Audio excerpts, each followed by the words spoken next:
আজকে আমি দইয়ের ভাপা মিষ্টি বানাবো। তার জন্য দই নিয়েছি। দইটা আমি একটা ঢেলে নেব। একটা ছেনে নিয়েছি, এবার কাপড়টা দিয়ে দেবো। একটা কাপড় নিয়েছি, সুতির কাপড়। টক দইটা আমি ঢেলে দেবো। এই বাটি 2 বাটি আমি টক দই নিয়েছি। এটা নিয়ে নেব।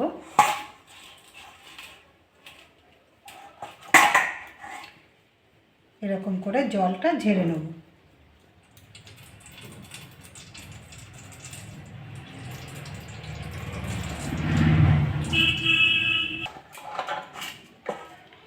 এরকম করে একটা নোড়া দিয়ে চেপে রেখে দেবো, জলটা ঝেড়ে নেব।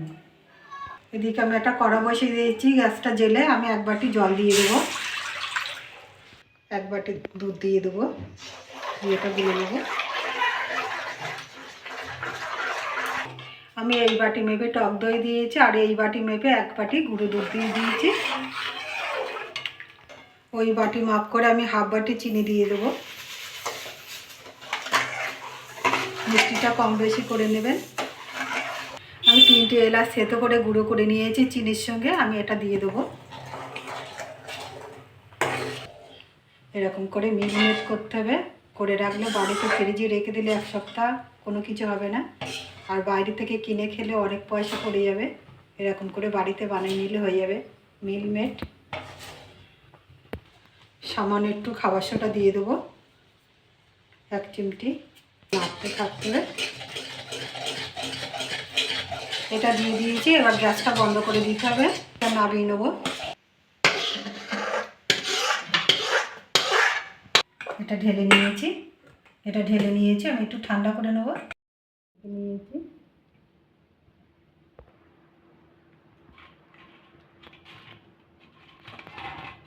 ঢেলে নেব। এটা ঢেলে নিয়েছি, আমি এটা মিশিয়ে নেব। এরকম করে নেব, ফাটিয়ে নেব।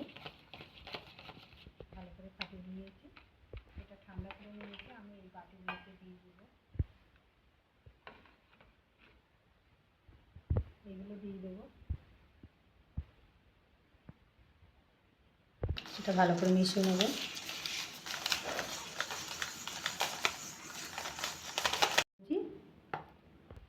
একটা বাটি নিয়েছি, এটা বাটির মধ্যে আমি ঘি নিয়ে নেব।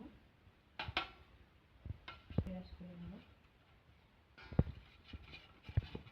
বিরাজ করে নিয়েছি, আমি একটা কাগজ কেটে নিয়েছি, এই কাগজটা দিয়ে দেবো। আমাদের কাছে বাটার পেপার থাকলে দেবেন, আমার কাছে নেই বলে আমি সাদা কাগজ কেটে নিয়েছি। এর মধ্যে আর একটু ঘি দিয়ে দেবো।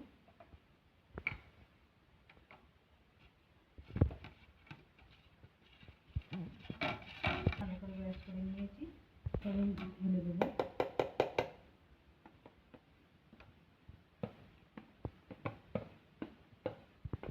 এটা আমি এরকম করে দেবো, এটা সমান করে দেবো। এটা আমার হয়ে গেছে, আমি এবার গ্যাস জ্বেলে নেব। গ্যাস জ্বেলাটা কড়া বসিয়ে দিয়েছি, আর একটা স্ট্যান্ড বসিয়ে দিয়েছি, আর জলটা দিয়ে দিয়েছি। জলটা গরম হয়ে গেছে, আমি এবার এটা বসিয়ে দেবো। 20 মিনিট আমি রেখে দেবো।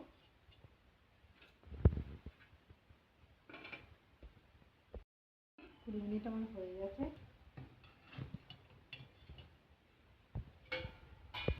দেখি এটা হয়ে গেছে, লাগছে না। এটা তুলে নেবো, নিয়ে আমি ঠান্ডা করে দেখাবো।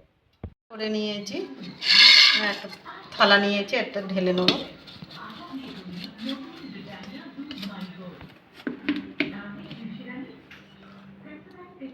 সুন্দর হয়েছে। পোস্টটা ছড়িয়ে দেবো।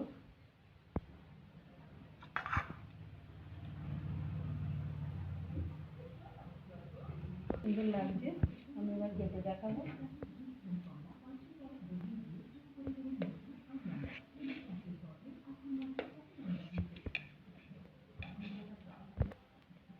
দেখুন কি সুন্দর হয়েছে, গালে দিলেই মিলিয়ে যাবে।